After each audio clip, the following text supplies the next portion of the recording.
Baik, Assalamualaikum warahmatullahi wabarakatuh. Perkenalkan, saya Siva Nurmalidah dengan NRP 5017231016 dari mata kuliah Analisis Data Digital Geofisika kelas A.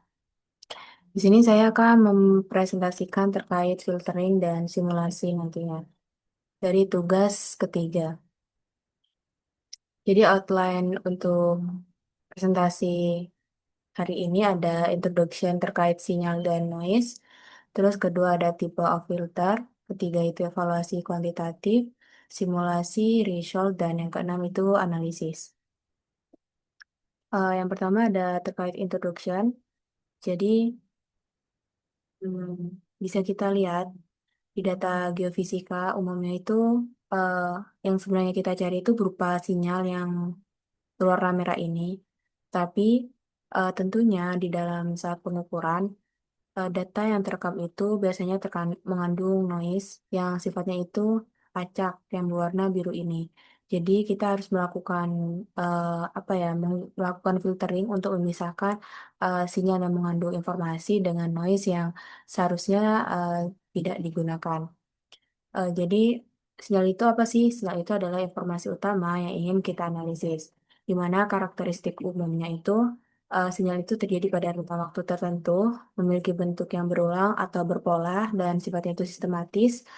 Selanjutnya tidak tersebar secara acak dan sinyal ini perlu dikuatkan atau dipertahankan pada saat pemrosesan data geofisika. Selanjutnya, noise itu apa sih? Noise itu adalah segala komponen yang mengganggu atau menutup sinyal. Jadi sifat karakteristik dari noise itu lebih ke random, tidak berpola, yang biasanya itu diakibatkan oleh white noise dan biasanya juga ada noise yang memiliki frekuensi tertentu. Biasanya kalau kita melakukan filter itu kan kita lebih ke memfokuskan apa target kita, apa target dari akuisisi yang kita lakukan. Jadi, eh, biasanya pada saat mengolah data, kita udah tahu frekuensi apa yang kita targetkan sebagai analisis interpretasi nantinya. Maka biasanya frekuensi di lain frekuensi selain dari target itu merupakan dianggap sebagai noise, sehingga noise itu perlu dihilangkan atau direduksi. Selanjutnya ada tipe dari filter. Yang pertama ada low pass filter, kedua high pass filter, dan ketiga ini ada band pass filter. Lalu yang pertama low pass filter atau LPF. Jadi sistemnya itu dia mempertahankan frekuensi yang rendah dan menghilangkan frekuensi yang tinggi. Biasanya digunakan untuk target di frekuensi rendah dengan noise yang didominasi oleh frekuensi tinggi. Terus high pass filter atau HPF itu mempertahankan, jadi sistem kerjanya itu mempertahankan komponen frekuensi tinggi dan menghilangkan frekuensi rendah yang digunakan untuk target dengan frekuensi tinggi dan menghilangkan noise yang berasal dari frekuensi rendah seperti drift atau kelelahan dari alatnya. Dan yang terakhir itu ada bandpass filter atau BPF, di mana dia mempertahankan frekuensi di antara dua batas dan membuang frekuensi luar di luar batasnya. Jadi ada rentang untuk bandpass ini. Yang biasanya digunakan untuk mengetahui ke suatu target yang berada pada rentang frekuensi tertentu. Selanjutnya kita masuk ke evaluasi kuantitatif. Untuk evaluasi kuantitatif terhadap dari sinyal ini, sinyal dan noise ini ada namanya SNR atau signal to noise ratio, yakni seberapa banyak noise yang terkandung di dalam sinyal. Di mana rumus matematisnya itu berupa power sinyal per power noise dan untuk logarithmic functionnya itu 10 log power sinyal per power noise. Di mana ketika nilai SNR-nya itu lebih dari 10, itu menunjukkan sinyal itu lebih banyak daripada noise-nya. Kalau dia kurang dari 5, itu menunjukkan sinyal itu sebanding dengan noise-nya. Dan ketika SNR-nya itu kurang dari 0, itu menunjukkan angka minus, menunjukkan bahwa sinyal itu lebih sedikit dibandingkan noise-nya yang lebih banyak. Selanjutnya masuk ke simulasi. Jadi di simulasi ini ada sebuah data asesmen satu yang telah diberikan sebelumnya di MyITS Classroom. Jadi saya akan membuka Python terlebih dahulu.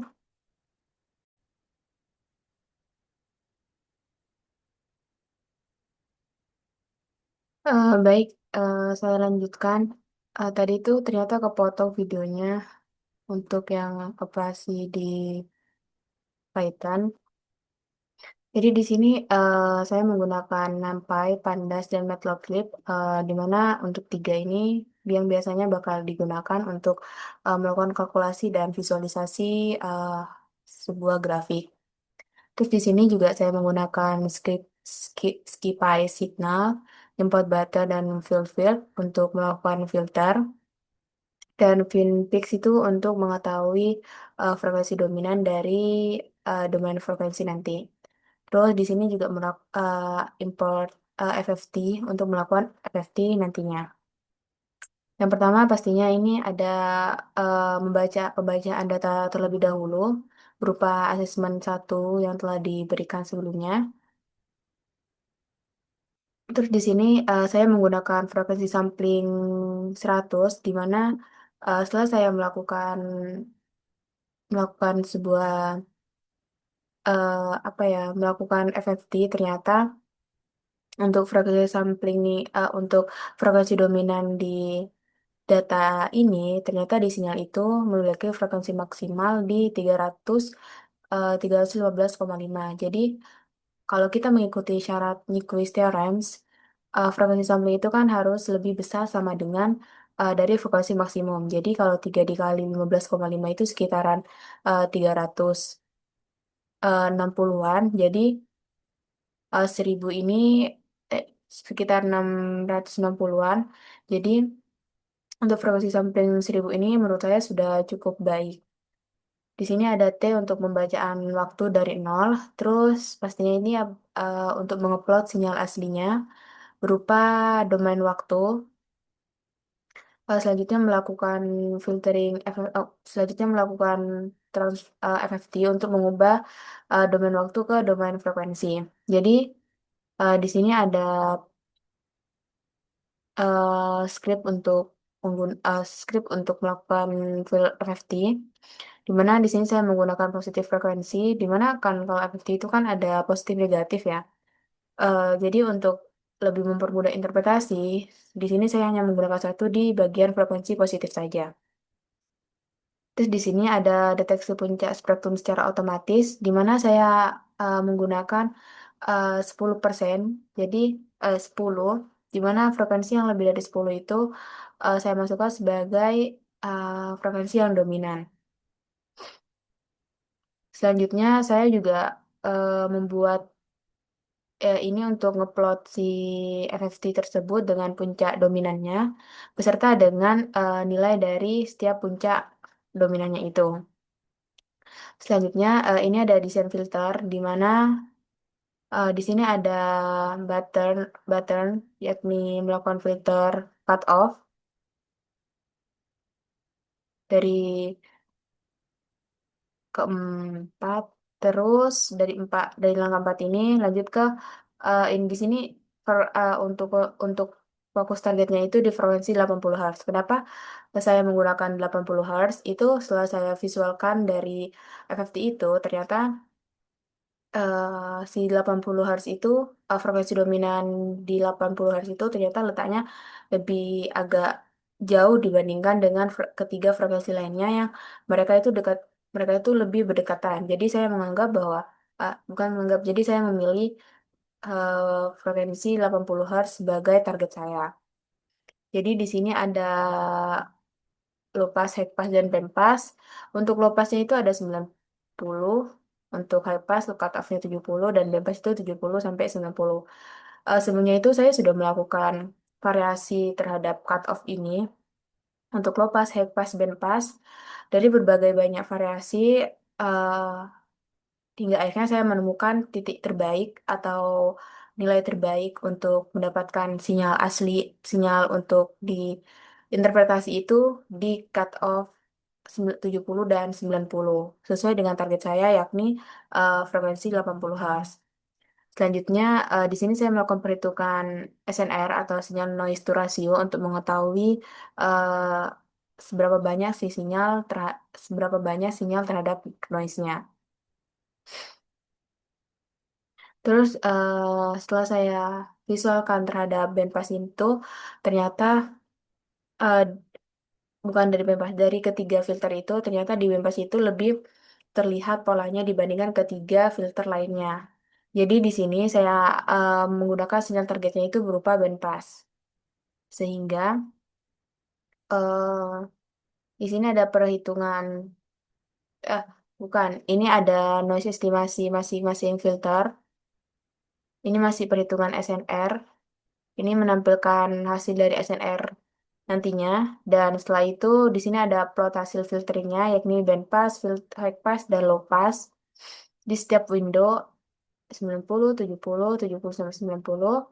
Terus dan ke-8 ini atau angka terakhir ini ada visualisasi noise yang berhasil direduksi dari ketiga filter. Di sini saya jalankan.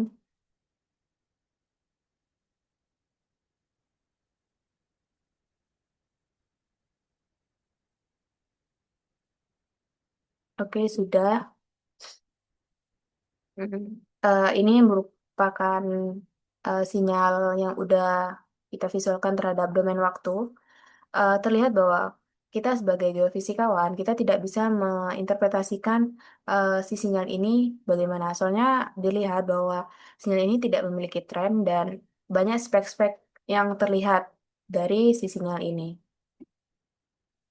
Selanjutnya ini ada FFT serta frekuensi dominan yang terkandung di data yang telah diberikan.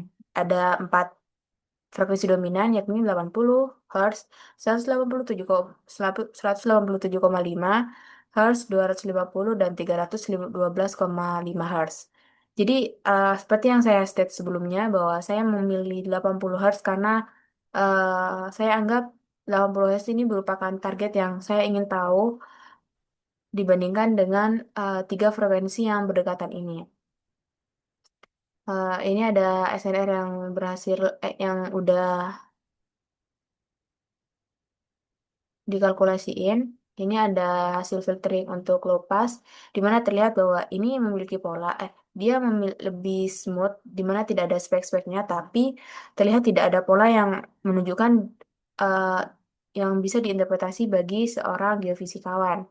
Terus ini ada high pass, bahwa terlihat bahwa hasil dari filtering high pass ini, dia menunjukkan sinyal ini masih lebih banyak noise-nya, masih terkandung banyak noise-nya karena dia menggunakan frekuensi yang tinggi-tinggi dari sinyalnya, yakni lebih besar dari 70 Hz. Selanjutnya ini ada hasil dari bandpass, di mana dia terlihat lebih smooth dan terlihat tren polanya yang berulang, dan ini bisa diinterpretasikan bagi seorang geofisikawan. Ini ada komponen noise yang dihilangkan dari low pass, high pass, dan band pass, di mana ini kan dia menghilangkan frekuensi yang lebih kecil. Bisa dilihat dari sumbu Y-nya juga. Oke, aku kembalikan ke PPT. Hmm,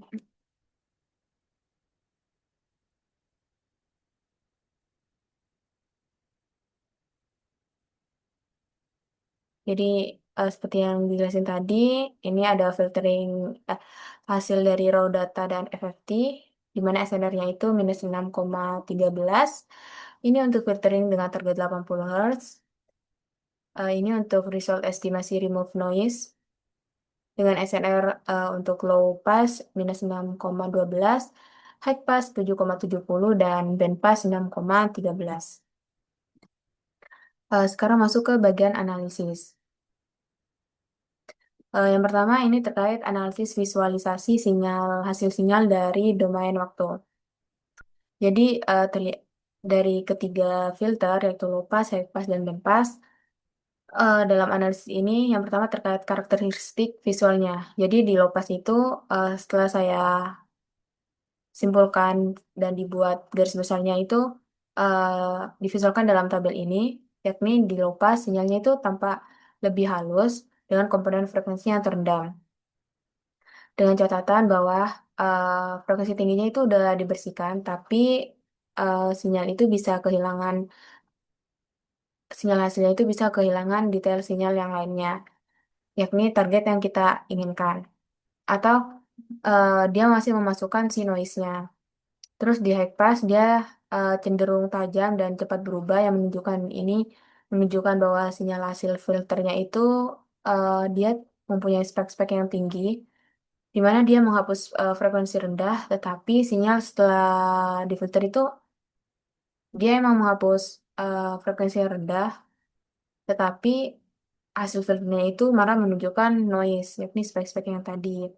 Terus di bandpass menunjukkan bahwa sinyal itu lebih seimbang, tidak terlalu halus atau noisy, di mana sinyal hasil filternya itu dia memiliki pola dan simetris, yakni menjaga si frekuensi target kita yakni 80. Selanjutnya terkait analisis spektrum frekuensi. Jadi untuk low pass, karakter spektrumnya itu yang terreduksi atau yang dihilangkan itu eh, lebih dari 90 Hz. Dan di high frekuensi, dia meredus frekuensi dengan kurang dari 70 Hz dan sedang, bukan, yes. Dan di band pass, dia hanya mengambil frekuensi 70 sampai 90 Hz. Sesuai dengan target yang diinginkan yakni 80 Hz. Terus analisis komponen noise yang berhasil direduksi. Jadi low pass itu komponen yang direduksi itu merupakan noise yang tinggi dengan frekuensi tinggi. High pass itu mereduksi komponen yang rendah, sedangkan di band pass itu gabungan dari efek low dan high pass. Jadi saya tadi kan menggunakan 70 dan 90.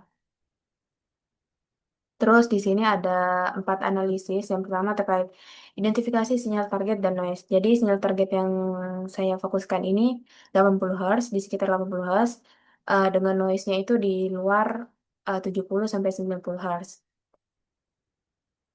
Yang bisa berupa gangguan frekuensi rendah dari drive baseline atau frekuensi tinggi berupa noise spike dan lain sebagainya.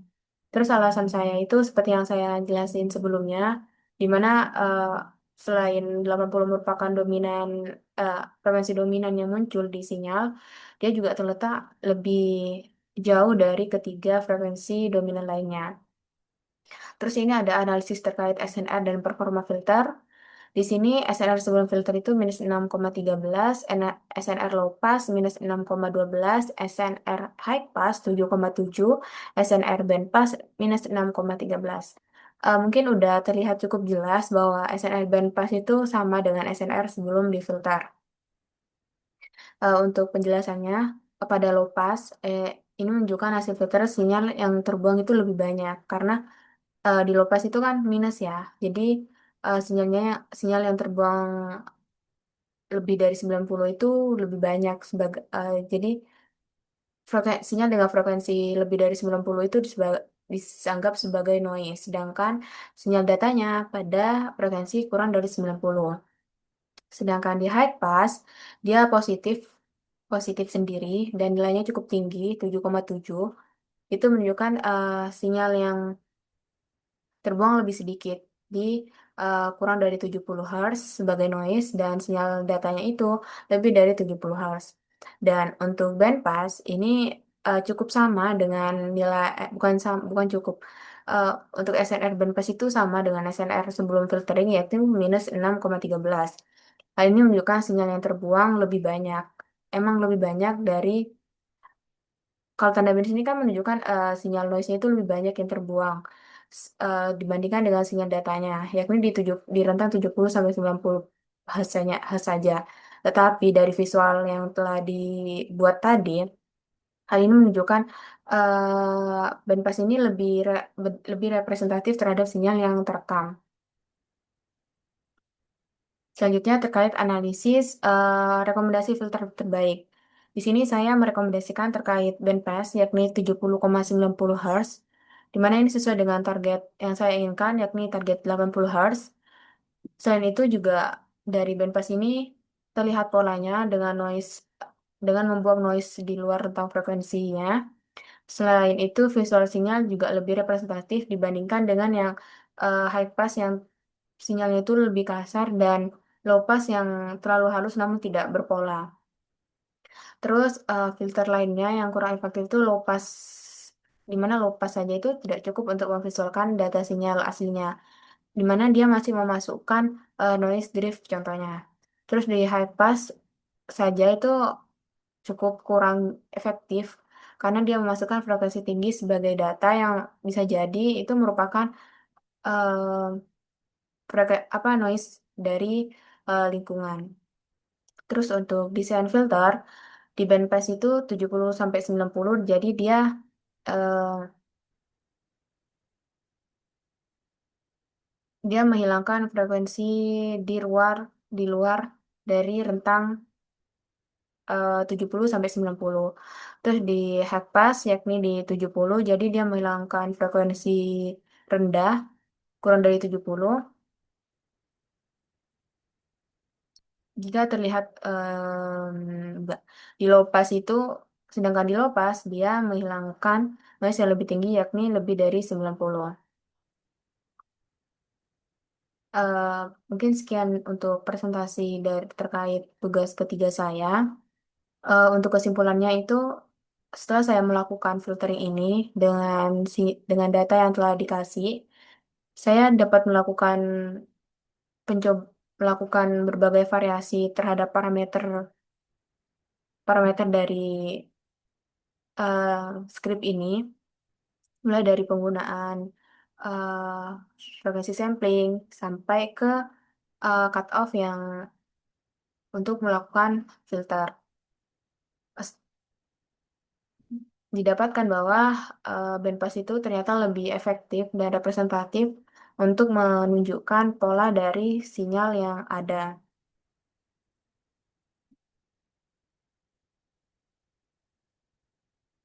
Sekian presentasi dari saya. Wassalamualaikum warahmatullahi wabarakatuh.